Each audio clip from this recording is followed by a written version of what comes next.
There are several YouTube videos, forums, and blogs throughout the internet dedicated to suicide prevention. For whatever reason, people have taken it upon themselves to propagate a message of determinism and hope. I do not agree with this message. In fact, I do not agree with suicide prevention. Many advocates of life have made their position on the subject well known, so I believe that I have the right to voice my view on the subject of suicide through this channel. Whether how detestable my views seem to the general public, they are still my views, and I have a right to express them. Perhaps only a few people will watch and agree with my videos, but I have a message that I feel must be voiced. Not only because it is my message, but because it is in opposition with the well-known and general philosophy about existence. Without dissent, there can be no free thought. I subscribe to the idea that a person's life is their own to do with as they wish, whether they endeavor to experience it to the fullest or not at all. Many decisions concerning our lives we decide independently, whether these decisions be about who we marry, what professions we take, if we are religious or if we are skeptic. Why then should the very fundamental choice of a life or death be discouraged?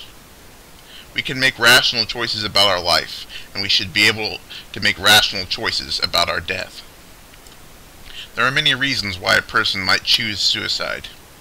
Usually they have undergone some sort of emotional or physical trauma or life-altering catastrophe.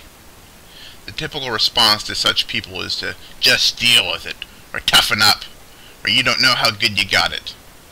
People generally aren't this rash when talking to depressed people, but that is a general idea of what they mean. And so depressed people are ridiculed in this manner and humiliated into carrying out an existence that they want no part in. Many suicidal people do not talk about their anguish or seek counseling because they know they will have to go through the indignity of being labeled ill or sick or disturbed and then be fed the whole spiel about the so-called beauty of life. Who are they to tell others that their suffering is not enough or that their misery is not sufficient? It should be left up to the individual, not the apathetic notions of society as to how much torture a person should bear. As a society, we should recognize that with life comes death, and with it the rights of life and death. Those who do not wish to be here should not have life imposed onto them, and should be offered to end their lives humanely by taking full advantage of medical technology. In a more enlightened and humane society, people wouldn't have to put bags over their heads or walk in front of trucks or blow their brains out or any of that bullshit. But because of the barbaric tyranny we live under and its irrational decrees, people are driven to end their lives in violence and brutality. Then after they die, they are indignified by being labeled sick or ill. In truth, suicidal people are not sick. They are not sick, and they are not ill. They are people who have come to a rational conclusion that enough is enough, and as a society, we should respect the fundamental life decisions of adults. It is also a fact that some suicidal people are not depressed or traumatized. Some people simply perceive the inefficiency of life around them and have no desire to participate in such a gross system of inequality, disease, and want. Others simply tired of the chase. For enough is never enough. There will always be depravity within the human condition. We are creatures of desire that will always be greedy for more. Our wants will never be satiated, and there will always be arbitrary goals set before us by our base instincts and trivial aspirations. For some, it is best to end this never-ending pursuit.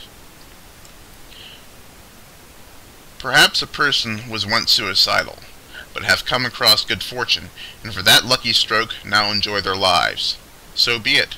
It is the individual's choice as to what they do with their lives, but it is almost guaranteed that the average person will continue to live out life of monotony and futility.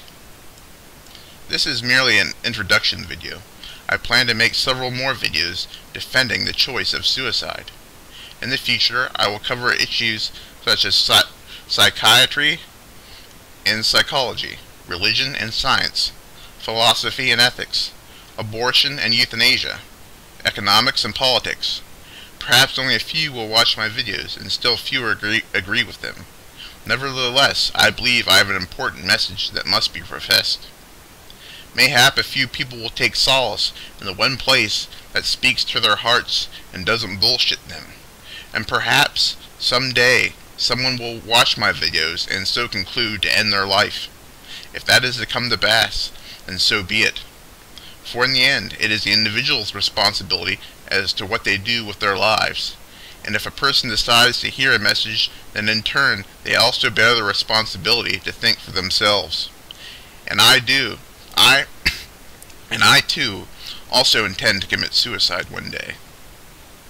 In my next video, I will go over the notion that suicide is a selfish and coward's way out. This, of course, is nonsense. I will add the link into that video in the description. Remember, the choice is yours and yours alone to make.